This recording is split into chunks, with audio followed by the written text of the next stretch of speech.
There are almost 18,000 new spinal cord injuries a year in the United States. We have a rapid response bedside support team. We call them our HEAL team.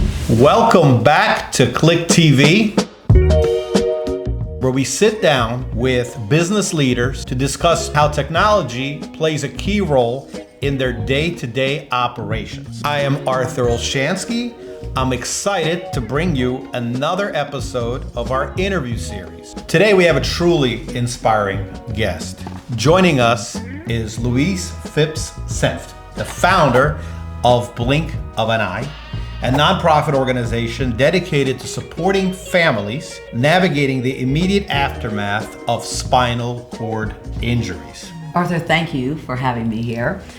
What led me to create Blink of an Eye was experiencing firsthand a gap in medical care and also in support services for spinal cord injured families. When our son Archer, one of our 5 children, was catastrophically injured, paralyzed from the neck on down from a diving accident when we were on vacation, and was hospitalized around the country, a number of hospitals for the first 8 months trying to keep him alive, I saw and began to experience what was not available, and had I not had this amazing support group, I couldn't imagine another family doing it on their own, because we were barely doing it on our own. Spinal cord injuries are not that common, although common enough. There are almost 18,000 new spinal cord injuries a year in the United States. You have a small number relative to, for instance, heart attacks, and then very few hospitals who have the expertise. That first 30 days, right, is very, very critical. Talk a little bit about how your organization, Blink of an Eye, facilitates and supports that initial 30 days. We have a rapid response bedside support team. We call them our HEAL team. And everyone at Blink of an Eye is themselves a spinal cord injured family member or themselves living with spinal cord injury.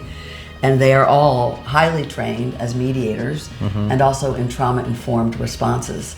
And so a subset of that group is able to fly and travel to be bedside within hours or days of the call that we get. To be with them, to not just say, you know, sorry, Mrs. So-and-so, but your son is never going to walk again, which is oftentimes what they're told by their surgeon. And so they're absolutely upside down, and we come in to literally hold their hand. A lot of the work has to do with logistics. So maybe you can walk us through the process of how do they find Blink of an Eye, how your team, your HEAL team responds, and what that looks like. People get to Blink of an Eye through a number of different channels. One of the primary channels is our own spinal cord injury navigators. We have an SCI navigator program.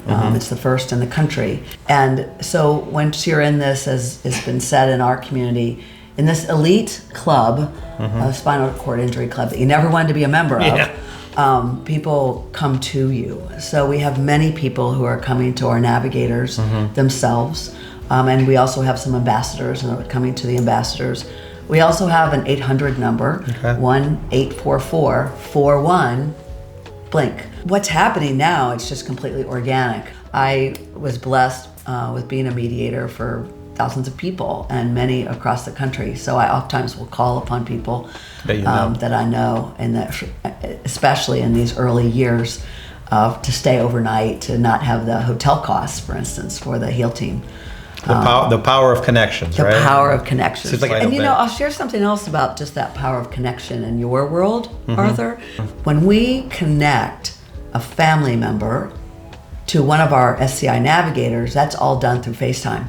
And then our navigators, through technology, take it from there to be available 24/7 for the families for those first 90 days and then throughout the miracle year. It's so important, and like you just mentioned it.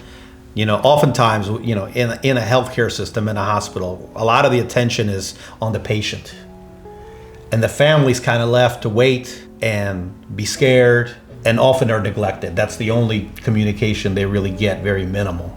And I think being able to have somebody there that's kind of guiding them along the way, such important work that your organization is doing. One of the real sweet spots that Blink of an Eye has, and we are so grateful for, as you mentioned earlier, connections and relationships with the 18 model SCI facilities. We are able to get folks who are injured and can qualify with their insurance to these precious beds for the best rehab in the country pretty quickly. Louise, thank you so much for joining us today. Blink of an Eye podcast can be found on any outlet where you download your podcasts. It comes out once a week. It's Blink of an Eye, and I am the creator and the co-producer. I wanted to have it as something like an old-fashioned radio story, but our interviews are always, they have a great deal of like insight in people's personal experiences. Blink of an Eye, our nonprofit, you can find at blinkofan.org. And we would be ever so grateful for donations and connections to those who are spinal cord injured. Louise, again, thank you so much. To our viewers, please, thank you for joining us. Please be on the lookout for future episodes. Please like, subscribe, and share. Till next time.